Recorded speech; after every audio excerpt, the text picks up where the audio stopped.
Welcome to my channel. This is an indication of some of the things that I cover on a regular basis in my videos. If you haven't already subscribed, please feel free to do so, and don't forget to click the little bell so that you'll get notified of future videos. Please feel free to share my videos on your social media, and I hope you enjoy the video which follows. Well, carrying on with the Christmas baking theme here, I'm going to make a German Stollen.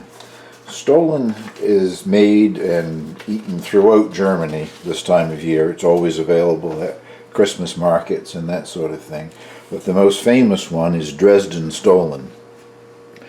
And I guess that's probably where it began. They first made it in Dresden. You can buy Dresden Stollen online, like at Amazon and places like that. I've never tasted it. I bought it. I've given it as Christmas gifts, but I have Amazon do the delivery. So I don't know. Those come in a tin. Some sort of preservative in the batter when they do that, or what? But I don't think that one made fresh now would last through till Christmas or whatever. But this freezes very well. So we'll get started here. First, it's 3/4 of a cup of raisins, and I'm using golden raisins. It doesn't make any difference. You could use the regular dark raisins. 1/4 of a cup of currants. 1/2 a cup of mixed fruit and peel, candied mixed fruit and peel.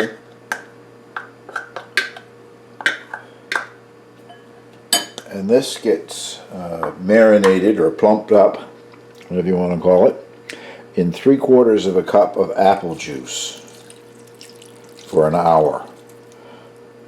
We'll be draining whatever of the apple juice that's left. We'll be draining that off before it goes into the mix. But that's a nice colorful mix. I used the golden raisins because I thought they would contrast better. The dark will be in there because of the currants. And this would be the point, I think, if you wanted to use a flavoring like rum or brandy or whatever, that you would add some to this so that it would soak into the fruit, or the artificial rum or brandy flavorings. I'm just using the apple juice. And that gets set aside for an hour. So let's now get started on putting things together for the batter. I guess before I start naming off the ingredients here, I should mention there are many different recipes out there for Stollen.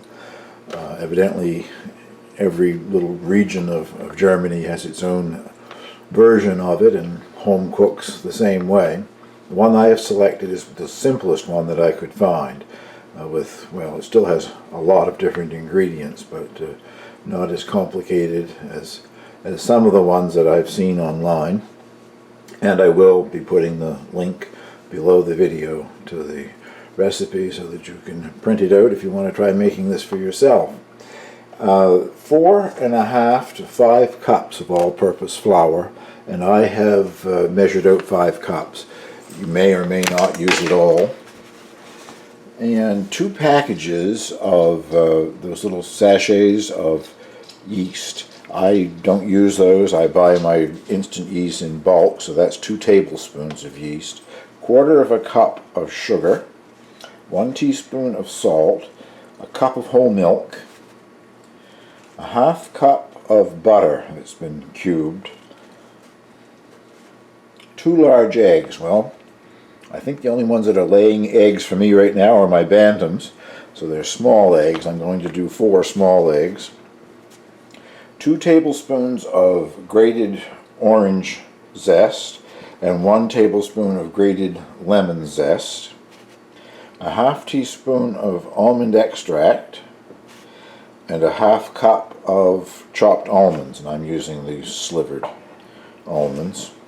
And later on there'll be lots of confection sugar to put on the Stollen when it comes out of the oven, plus it'll be brushed with more butter before you add the confectioner's sugar. So let's get started assembling this.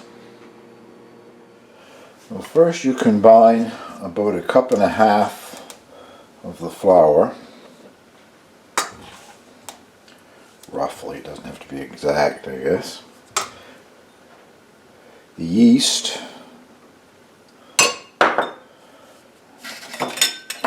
And the salt.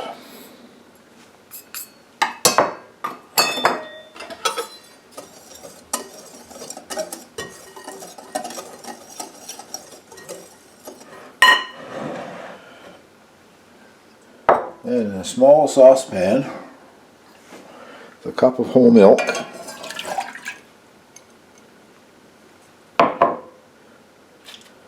and the butter, and that goes on the stove, not to bring it to a boil or anything. You just really want it tepid, but you want the butter to mostly melt or get very soft in there anyway. And it says that if you're going to use a thermometer for that, it goes to 120 to 130 degrees Fahrenheit. So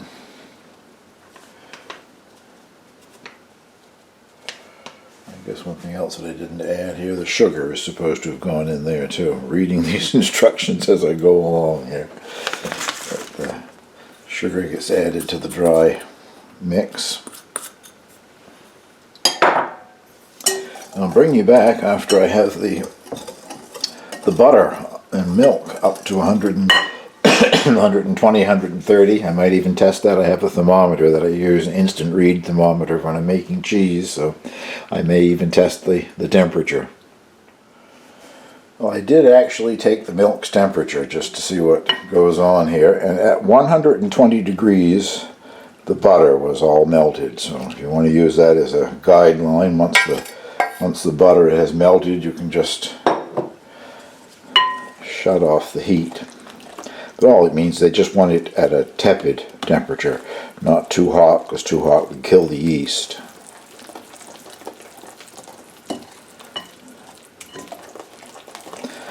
Just get stirred until it's combined here.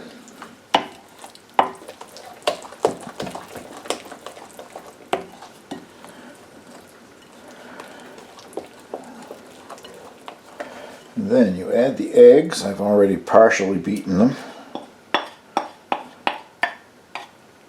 A half teaspoon of almond extract.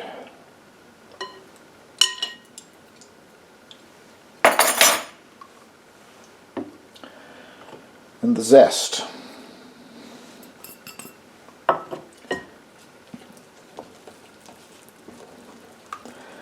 Get that combined.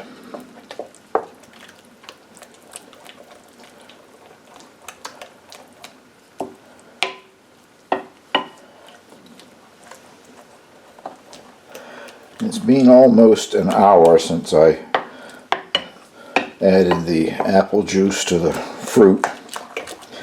The next thing you do is to add the fruit and the almonds. This seems to be well combined. The zest shows up in there nicely. So once I've drained the fruit, I'll bring you back. Just for interest's sake, I measured the amount of apple juice that came out of the container when I was draining off the apple juice. I started with 3/4 of a cup and got back half a cup, so 1/4 of a cup of the juice was absorbed into the fruit. And those are the almonds.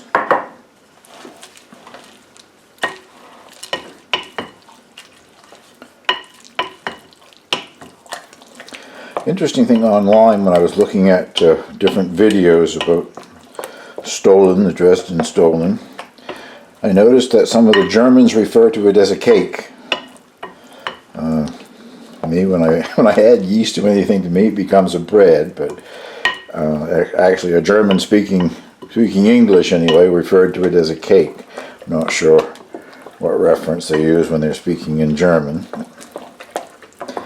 Lots of good ingredients in there, and it smells delicious. Now you add enough flour to make a decent batter that you can turn out so that you can knead it. You'll need more of the flour in as you work it on the bench. I'm not using the stand mixer like I usually do. Get a better idea of what it's like as far as texture is concerned if you can do it by hand.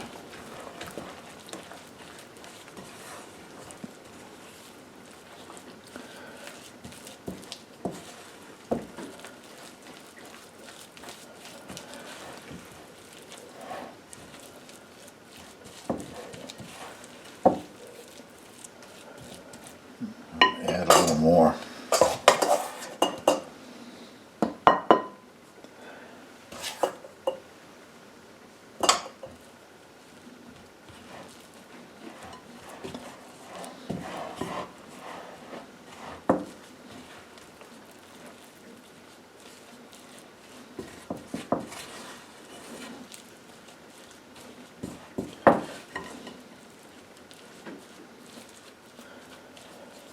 That's about it as far as mixing it in the bowl, and we'll turn it out and knead some more of the flour into it.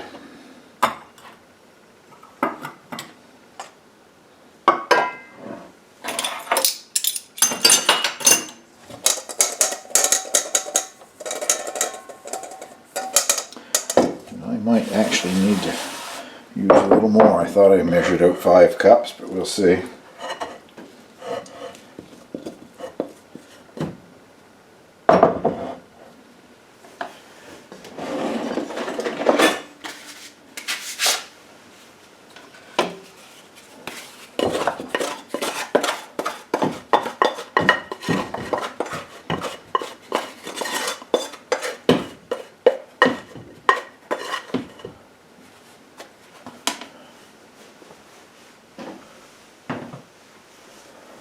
We'll see.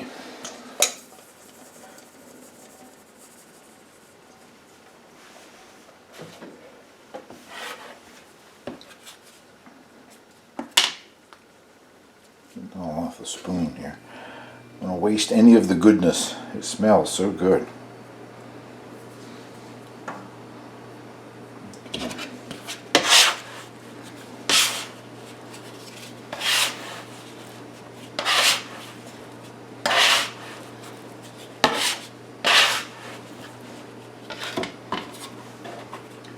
Still nice and warm from that warm butter and milk that was added. And you knead it for 5 to 6 minutes. I won't make you sit there and watch all of that.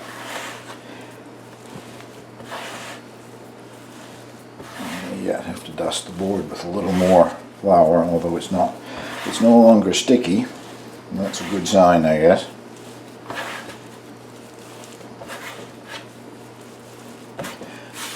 I'll bring you back when I have finished kneading.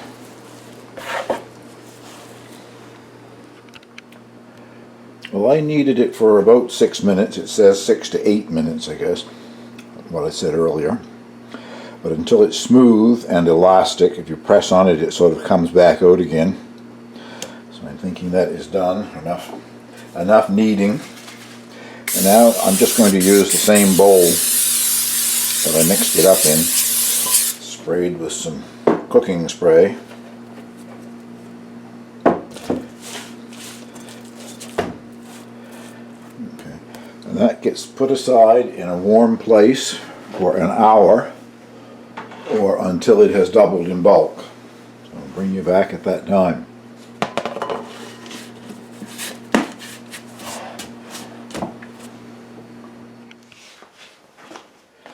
Now it's had its hour, and it has more than doubled in bulk, I would say. And just sort of deflate it and get it back out on a floured surface. And it should be cut in half into 2 pieces. This is going to make 2 Stollen.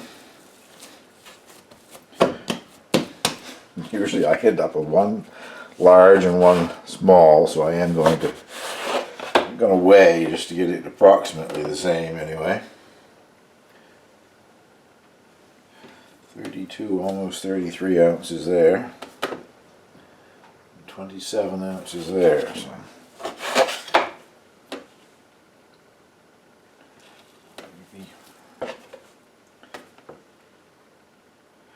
There, that was not too difficult. Not exactly the same size, but they're pretty close to it. Inside here it is. Now it gets rolled out into sort of an oval shape.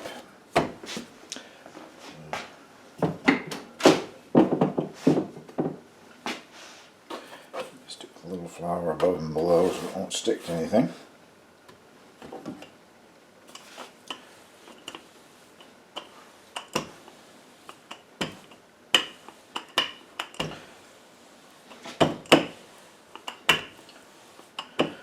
Can't decide if I'll put these both on the same cookie tray, if I'll do them on individual ones. No better when I get it put together here, I guess. Now, on one of the videos that I watched anyway, they turned these two end pieces in, and then this gets folded over the top, comes within an inch or so of the other side.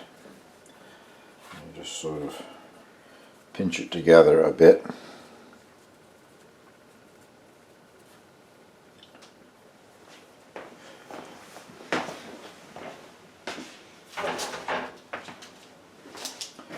And I'm going to use a parchment lined tray. I think I can probably do them both on the same tray.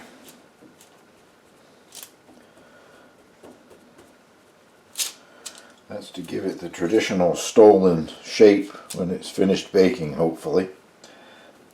Hopefully it doesn't all spring apart in the oven.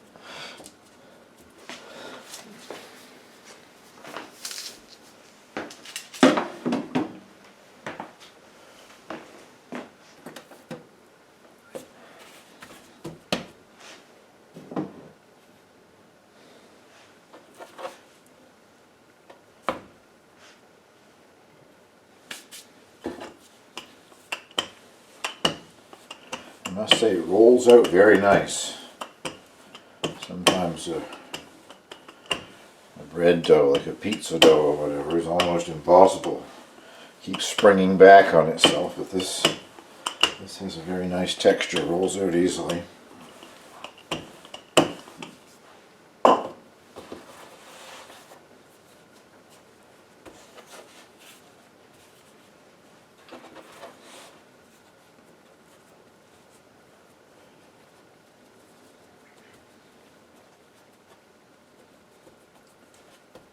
We'll hope for the best here. Excuse me, blocking your view completely. I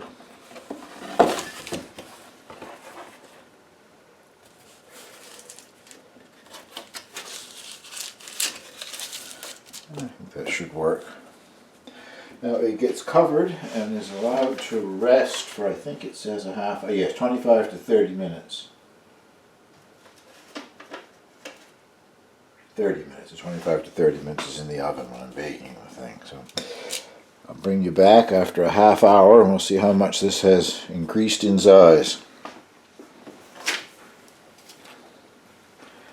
Well, they've had there more than 30 minutes actually. At 30 minutes it had sort of sprung apart a bit, so I put it back together and let it go for another 10 minutes. Hard to say what will happen in the oven. But anyway, they have now risen and they're ready to go in the oven, 350 degrees for 30 minutes or until they're golden brown. So I'll show you what they look like when they come out of the oven.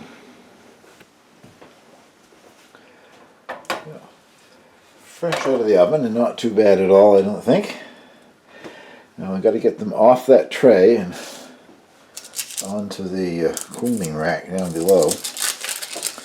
Hopefully without burning myself.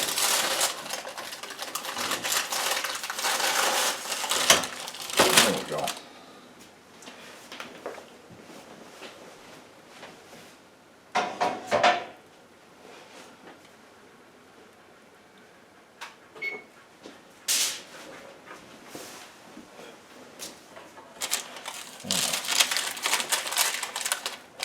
While it is still nice and hot, you brush the top with a little butter. This will soften the crust as it is absorbed in, so you won't have a tough crust on top.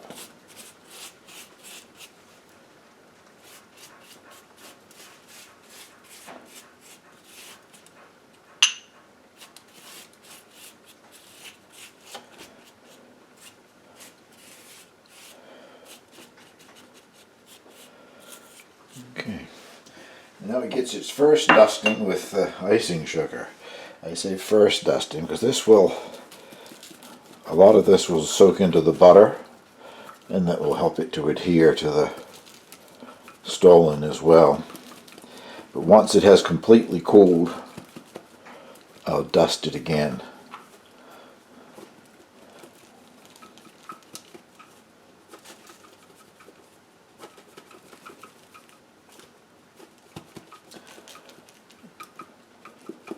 These will probably both get frozen to have around Christmas time, but I am going to cut one and try it. It has to be completely cooled, so that'll be a couple of hours from now, I guess, but I'll bring you back then. We'll have a slice with a cup of tea and see what it's like. Well, it's completely cooled, or cold enough to cut anyway.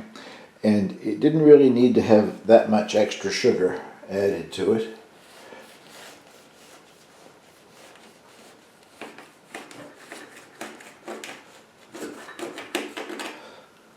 I'll save that piece for the baker. That's me too, isn't it?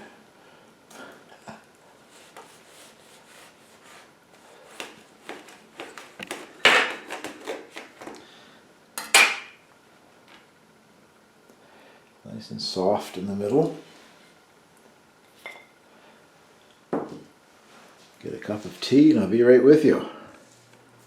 Well, one thing I'm pleased with, it got the traditional Stollen shape from that fold over of the dough on top. It smells delicious. The almond extract in there and the citrus, the two different kinds of zest really comes through in the smell anyway.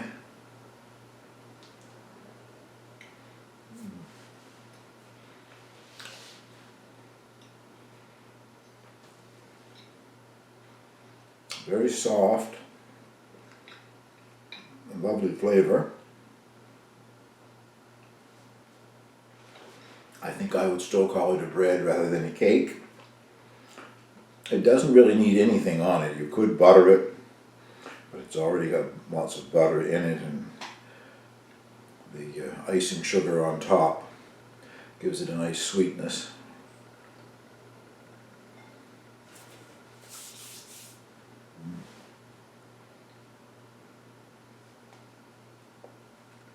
Very good.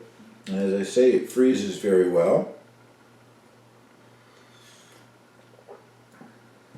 So mine will be going in the freezer to come back out sometime around Christmas time.